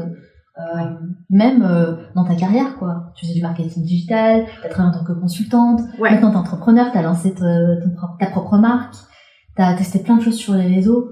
C'est quelque chose qui te caractérise, ça, vraiment, la résilience. Qu'est-ce qui fait que tu restes toujours aussi motivé et passionné et t'arrives toujours à avancer, à aller de l'avant? Je pense qu'on en parlait tout à l'heure. Il y a plusieurs choses. Je pense que déjà il y a la foi. La foi, je pense que c'est vraiment c'est quelque chose qui t'anime, ça. Si t'as pas la foi, ça va être très dur pour toi. Tu vas abandonner très facilement. Mais quand t'as la foi, que t'as confiance, que t'as des valeurs, que t'as une famille aussi. Famille, je pense que ma famille, c'est quelque chose. Ma sœur, ma mère. C'est un truc qu'on a vraiment en commun. Ouais. Le socle familial. Je pense que ça, c'est vraiment quelque chose qui t'aide aussi à avancer. Ces valeurs familiales, cette éducation en fait que j'ai eue tout simplement. J'ai eu une super enfance, j'ai des parents géniaux, j'ai une sœur géniale et t'as aussi en fait on fait aussi ça pour eux. Enfin, je fais aussi ça pour mes parents en fait. J'ai envie de leur rendre aussi ce qu'ils m'ont donné. Ça, je pense qu'on a tendance à l'oublier. On prend ça un peu aussi pour acquis, tu sais. Mais non, tout ça, je pense que c'est vraiment toutes les fois où je me sens mal, où j'ai envie d'abandonner, j'appelle ma maman. Ma maman, c'est une personne incroyable, une femme incroyable que j'admire beaucoup, très pieuse, très patiente, très empathique. Donc dès que ça va pas, un petit coup de téléphone à maman, et tout va mieux. Tout va mieux parce que en fait, tes parents, ils t'aident à relativiser. Tu vois, parfois tu vois, j'étais là en fin d'année, juste avant de lancer King Coco. Forcément, tu sais, ma sœur et moi, on a mis tout notre argent. On n'a pas d'investisseur, donc tout notre argent dans King Coco. Comme je te disais, la vie à Dubaï devient très chère. Il fallait que j'avance 6 mois de loyer. Oui, il y a tout qui arrive dans le en fait, j'ai tout qui est arrivé dans le truc. J'avais King Coco, le loyer, notre renouvellement de licence. Waouh! Et là, on fait les calculs. Tout ce qu'il faut sortir en argent pour la fin de l'année. Et là, j'ai eu un coup de stress monstrueux. Et là, j'étais en panique. Je lui dis, mais comment je vais faire? Et puis, j'appelle ma mère, elle me dit, mais c'est quoi? C'est que de l'argent, c'est pas grave. T'inquiète pas, on va trouver une solution. Il y a ta famille, on est là, t'en fais pas pour ça. T'as la santé, c'est le plus important. On est en bonne santé, t'es en bonne santé. Ce qu'il y a de plus important. L'argent, elle me dit, l'argent, ça va, ça vient, on en trouvera, t'inquiète pas. Et là, tu vois. Et c'est vrai, en fait. L'argent, c'est que de l'argent, c'est pas... Bon, tant que voilà, je suis pas endettée, tu vois, et que je dois pas, voilà. Mais ce que je veux dire, se sentir soutenue, ouais, c'est ça, entourée. en fait. Ouais. Se dire que même si c'est un souci, en fait, t'es pas seule. En fait, c'est ça qu'elle qu'elle m'a des dit. solutions. Elle m'a dit, t'inquiète, c'est pas grave, on va trouver, t'en fais pas, c'est rien. Elle me dit, c'est ça. Elle me dit, mais c'est pour ça que tu ça. Elle me dit, Ouais, ça a bien relativisé. Ouais. Elle me dit, mais c'est rien, ça, on va trouver, t'inquiète pas, non. Et on a trouvé, tu vois, et donc, ouais, moi, heureusement que mes parents sont là, quoi. Heureusement. En fait, je pense que quand tu fais ce genre de projet, tu te lances dans l'entrepreneuriat, ou même quand t'es sur les réseaux sociaux et que t'as cette présence et que du coup tu te prends un peu de la pression de partout comme ça, je pense que le plus important c'est ton entourage. Ouais, totalement. Il faut être bien entouré, il faut avoir ta famille qui te soutient, il faut avoir tes amis qui t'envient pas, qui te tirent vers le haut, qui vont t'aider, etc. Je pense que si t'as ça, tu peux tout surmonter.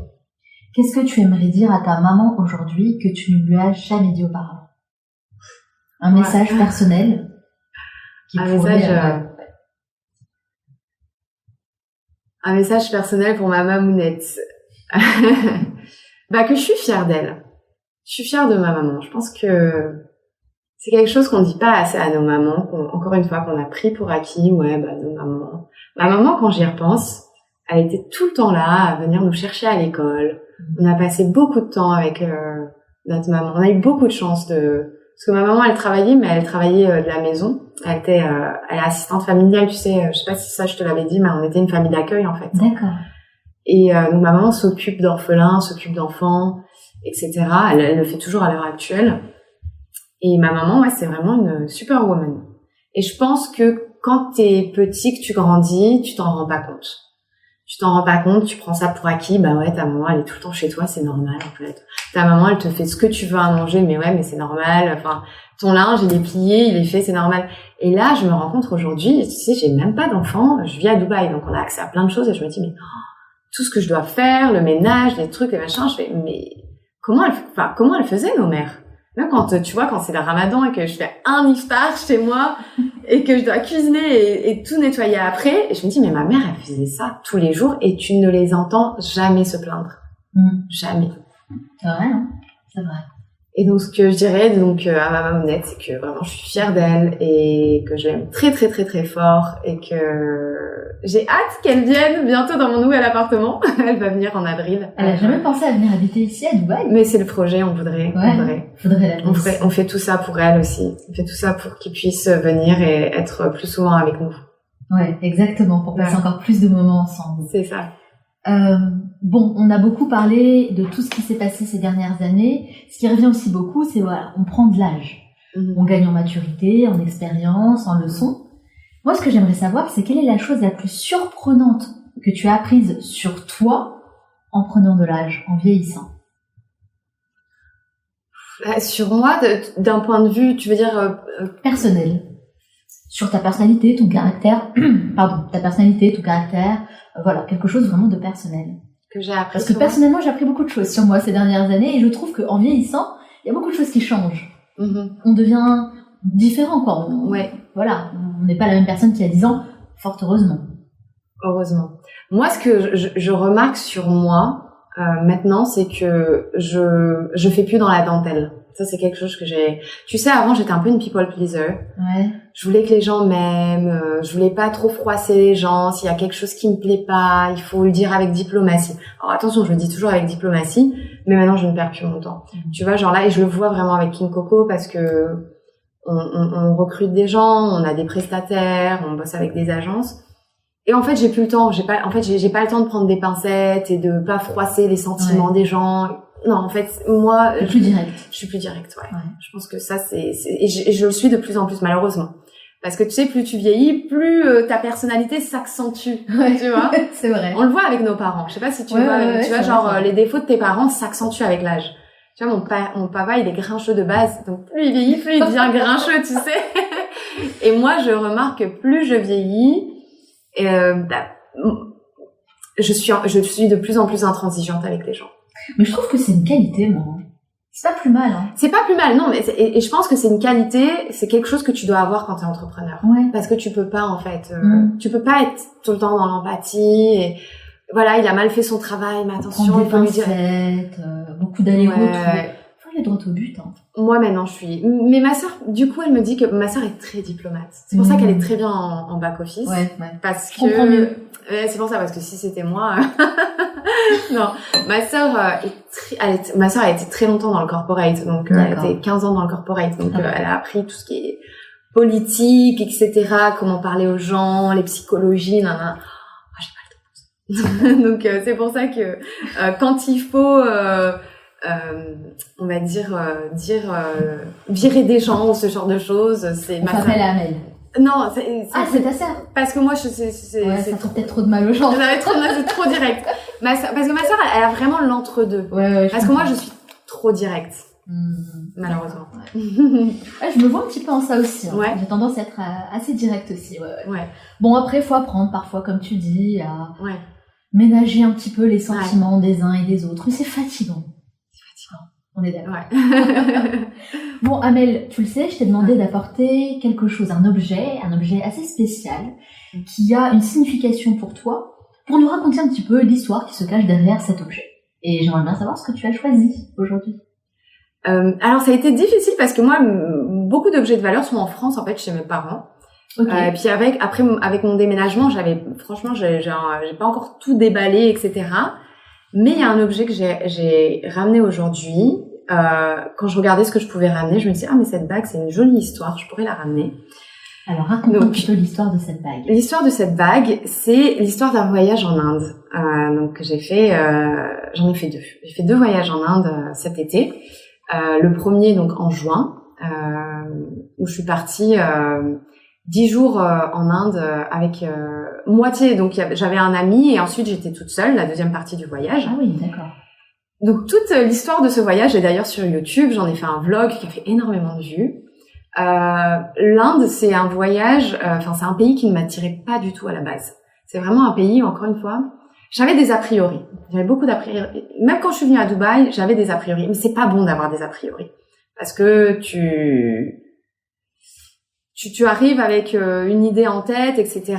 Et ça peut être après, la manière dont tu vas vivre les choses va peut-être être faussée par rapport aux a priori que tu as. Je comprends. Ouais. Tu vois ce que je veux dire?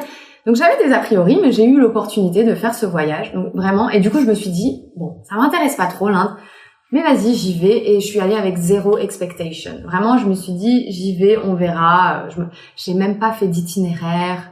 Je me suis dit, allez, aventure, on y va. Ah oui, là, c'est vraiment à l'aventure. Ah oui, vraiment. Bon, j'étais avec un ami au début, donc on est arrivé sur place, on a fait tout l'itinéraire ensemble. Et ça a été un des plus beaux voyages de ma vie. Donc après, je veux pas rentrer trop dans le détail de ce voyage, mais si les gens veulent découvrir ce qui s'est passé en Inde, ils peuvent aller sur ma chaîne YouTube. Mais vraiment, ça a été un de mes plus beaux voyages, parce que comme j'y suis allée avec 0 expectation, en fait, j'ai été que impressionnée et que agréablement surprise. Et quand j'étais en Inde, j'ai rencontré des gens avec qui j'ai voyagé un petit peu à Udaipur. Et suite à ce premier voyage, je suis retournée une deuxième fois en Inde, au Kerala cette fois-ci. Le premier, c'était dans le nord et là, c'était dans le sud. Et quand je suis allée au Kerala, on a été dans une ville donc qui s'appelle Cochin en français, je crois. Et je suis allée dans un magasin, je faisais un peu les souks, etc. Et je suis rentrée dans un magasin par hasard. Et en fait, j'ai sympathisé avec le gérant de la boutique, qui était un homme incroyable, adorable, hyper éduqué, hyper curieux. On a parlé pendant des heures et des heures. Et à la fin, il m'a dit, écoute, choisis ce que tu veux dans ma boutique, c'est pour moi. Vraiment, choisis ce que tu veux. Il avait plein de trucs incroyables. Il avait des écharpes, des pashminas en cachemire, etc. Il avait plein de bijoux. Il avait plein de très très belles choses. Et j'ai choisi cette bague, en fait. J'ai choisi cette bague. Tu vas voir comment elle est. C'est vrai qu'elle est très jolie. Hein. Et j'ai oublié, donc c'est des pierres naturelles, et j'ai oublié le nom des pierres. Tu vois, j'ai oublié, mais bon. C'est pas le plus important. C'est pas le plus important, mais donc c'est une bague en argent massif avec des pierres naturelles. Et j'ai choisi cette bague, en fait, tout simplement parce que cette bague, elle symbolise ce voyage en Inde. Ce voyage en Inde qui avait été aussi fait après ma rupture amoureuse, un peu comme un renouveau, un nouveau départ, etc. Ouais. Donc voilà, c'est pour ça que j'ai choisi cet objet, parce que ça me rappelle encore qu'une fois que il faut jamais abandonner, il faut jamais se laisser aller, il faut toujours aller de l'avant. tu vois, j'avais perdu un peu le goût du voyage après ma rupture. Je savais pas trop quoi faire. On avait des problèmes à ce moment-là avec King Coco. On était bloqués, on pouvait pas avancer. Donc c'est pour ça que j'ai décidé de faire ce voyage en Inde. Et j'y suis allée avec zéro expectation. Et au final, ça a été un des plus beaux voyages de ma vie. Super belle décision. Ça a été voilà, des superbes rencontres. Vraiment, un voyage que sincèrement, j'oublierai jamais. Et quand je vois cette bague, du coup, ça me rappelle ce voyage en Inde. Waouh, bah en tout cas, c'est une très très belle histoire. Merci beaucoup de l'avoir partagée avec nous, Amel, parce que c'est rempli d'émotions et de beaux souvenirs. Donc, bon, si j'ai bien compris, l'Inde, c'est vraiment un pays que tu recommandes à 100%. Alors, ça dépend à qui. Ça dépend à qui, alors. Ça dépend dis-moi un petit peu les critères. Ça dépend, en fait, ce que tu recherches en termes de voyage. Par exemple, si tu aimes les destinations, plages paradisiaques, tu veux boire des cocktails, faire la fête, etc., je ne te recommanderais pas d'aller en Inde. Je te recommanderais plutôt d'aller à Bali ou en Thaïlande ou au Sri Lanka à la limite. L'Inde, c'est vraiment un voyage, je trouve, si tu aimes l'histoire, si tu es curieux par rapport à l'histoire, la construction d'un pays, le passé, l'héritage en fait de ce pays, le passé colonial aussi de l'Inde. Moi, en fait, ce qui m'a impressionnée, ça a été tous les palais de Maharaja. Enfin, c'était magnifique. Je m'attendais pas à ça. Même le Taj Mahal. Le Taj Mahal, c'est un lieu qui est rempli d'histoire, rempli d'émotions. Je sais pas. Tu vois, je suis allée. J'ai honte. Hein. Moi, je suis allée au Taj Mahal. Je ne connaissais pas l'histoire du Taj Mahal. Je sais pas si tu connais l'histoire du Taj Mahal. Je connais, l'histoire du Taj Mahal. Moi, j'y suis allée. Je pensais. C'est, je crois, la plus belle déclaration d'amour d'un homme pour son épouse. Hein. Franchement. Mais moi, je pensais que c'était un palais. Le Taj Mahal. Je savais pas que c'était un tombeau. Donc, je suis allée, et puis on visite le Taj Mahal, et tout, on avait un guide, et j'ai dit, ouais, c'est super beau. Je fais, mais ils dorment, mais où, les gens? Il me dit, comment ça? Tu sais, on est à l'intérieur du Taj Mahal, et donc c'est une tombe. Il me dit, comment ça? En fait, ils dorment pour toujours. Ouais. Je dis, comment ça? Je fais, je sais pas, c'est un palais, ouais. Il me dit, mais c'est pas un palais, c'est une tombe. Et donc, je me suis sentie idiote. Mais il y a plein de gens qui ne le savent pas. Oui, il y a plein de gens, enfin. Oui, moi, je connaissais. Pas forcément, oui. En fait, moi, je pensais que c'était, j'ai oublié, c'est pas un sultan, mais bon, c'était l'empereur, qui avait construit ça. Bon, je savais que c'était parce que c'était pour sa femme et qu'il était amoureux d'elle. Donc, je pensais qu'il avait construit un palace en son honneur. Non. Elle est morte et il a construit une tombe en son honneur, et quand il est mort, ils ont aussi construit la tombe dans le même tombeau. Puis c'est aussi l'architecture qui est très belle parce qu'il y a beaucoup de mix en fait. Ouais. Asiatique, ottoman, etc. Donc oui, j'imagine que ça devait être absolument exceptionnel. Non, pour moi, c'est le plus beau monument que j'ai vu dans ma vie. J'ai vu 5 merveilles du monde, et pour moi, c'est la plus belle de celle que j'ai vue. C'est vraiment c'est vraiment un lieu incroyable. Tu vois, c'est quand même quelque chose qui a été construit il y a plus de 400 ans. Ouais. Il y a aucune égratignure. Ça a été construit aussi de façon à ce que ça résiste au tremblement de terre. Enfin, vraiment, l'architecture est juste impressionnante. La signification du Taj Mahal est quand même incroyable. Je trouve que ça reflète bien ton côté romantique. Ouais. En tout cas, merci encore, Amel, d'avoir répondu à toutes mes questions. Mais tu le sais, on a un petit rituel dans ce podcast. À la fin de chaque entretien, je pose une série de questions rafales. Donc le but, c'est de répondre le plus spontanément possible, sans trop réfléchir. Ça dure pas très longtemps, 2 minutes top chrono. Est-ce que tu es prête? Je suis prête. C'est parti. Quelle est la première chose que tu fais en te levant le matin? Mon lit. Quelle est ta dernière folie financière? Ma dernière folie financière, c'est bête, mais ça a été le stand de King Coco qui nous a coûté de l'argent pour le lancement. Comment tu t'informes sur l'actualité? Les réseaux sociaux. Si tu pouvais passer une journée dans la peau de quelqu'un d'autre, tu choisirais qui?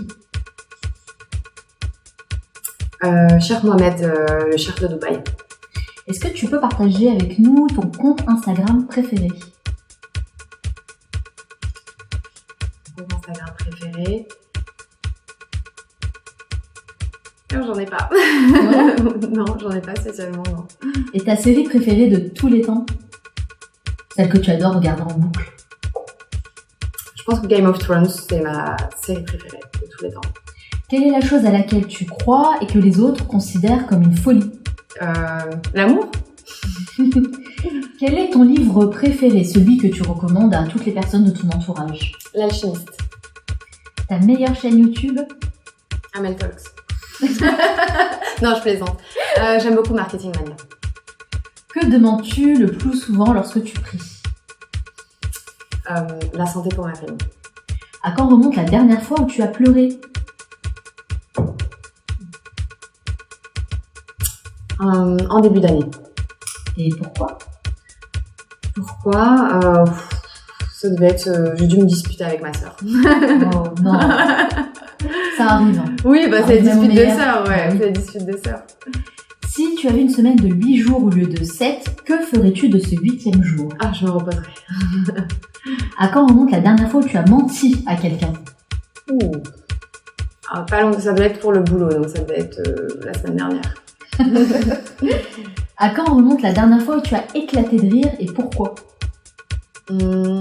Hier, avec les copines, on a été boire un verre à la plage et on se racontait, il y avait une histoire de dating qui était hyper drôle d'une des copines et ça nous a fait rire. Qu'est-ce qui te manque le plus de la France? Mes parents. Et ce qui te manque le moins? Le climat social. Ouais. Quel est ton plus grand regret? De ne pas passer assez de temps avec ma famille. Quelle est la dernière chose que tu fais avant de dormir? Et je prie. Eh bien, merci beaucoup, Amel, d'avoir répondu à toutes mes questions, même aux questions rafales. Ouais. Et dis-moi, j'ai l'impression quand même que quand tu me parles de tes amis et tout, on est un peu dans Sex and the City, non? C'est exactement Mais ça. à Dubaï. Mais à Dubaï. Mais tu sais qu'on en parlait hier et vraiment, je me disais, mais un jour, il faudrait vraiment que je trouve un truc, qu'on raconte toutes ces histoires parce qu'il y a tellement de choses à raconter. Mais oui. Mais c'est vraiment ça. Mais c'est ça en fait. Hein. Je vous imagine comme ça sur la plage, avec vos drinks, en train d'éclater de rire, de raconter vos petites anecdotes, super bien habillés. Mais c'était exactement ça. C'est ça? Non, mais c'est complètement ça. C'est J'ai complètement ça. bien, ouais. Ouais. Donc c'est vraiment l'image que j'ai en Ouais. tête. Non, non, c'est En plus, complètement ça. il y a le, je crois que c'était le film adapté, ouais, de Sex and the City. Ouais, à enfin, Dubaï. oui, Ouais, en Abu fait, Dhabi. ouais, Abu Dhabi, ouais. Abu Dhabi, Elles ouais. sont à Abu Dhabi, ouais. Et c'était vraiment incroyable. Ouais. Mais c'est exactement ça. Puis tu sais, c'est toutes des filles successful, tu vois, et on a des personnalités très différentes. On recherche pas forcément la même chose. Et Oui, il y a des personnalités différentes. c'est ça, c'est ça. Donc c'est super drôle. Mais si tu veux, moi, on peut essayer de travailler sur une série. Je connais un très bon producteur, hein, Ouais, ouais, qui peut faire un truc super sympa. c'est vrai. Ouais, franchement. Bah franchement, il Je faut suis sûre que ça demander. cartonnerait. Vraiment, si on devait dire la vérité, toute la vérité, c'est sûr Rien que la vérité. waouh, c'est sûr. Rien c'est que la sûr. vérité. On va devoir un peu censurer. En tout cas, merci encore une fois, Amel. Franchement, c'était un vrai plaisir de te rencontrer une partagé. nouvelle fois ici à Dubaï. En vrai. Là, ouais, voilà, en chair et en os. Je te remercie pour le temps que tu m'as accordé Merci à toi. et surtout pour ta sincérité, pour ta transparence. C'était super intéressant de discuter avec toi. Je te souhaite beaucoup de succès Merci, et bien sûr, madame. tu passes le grand bonjour à ta sœur. Ce sera N'oublie fait. pas. Bien sûr. Mais de toute façon, ma sœur, c'est ma première fan, donc ce sera la première à écouter ce podcast. Merci encore, Amel. Merci à toi, Mana. Bon, cet épisode touche à sa fin. Merci d'être resté jusqu'au bout. Je vous rappelle que cet entretien a été réalisé ici, au Hyatt Centric Jumeirah à Dubaï, notre partenaire pour cette série spéciale Middle East. Si vous comptez venir ici à Dubaï, n'hésitez pas à venir faire un tour. Je suis certaine que vous n'allez pas être déçus. Ciao!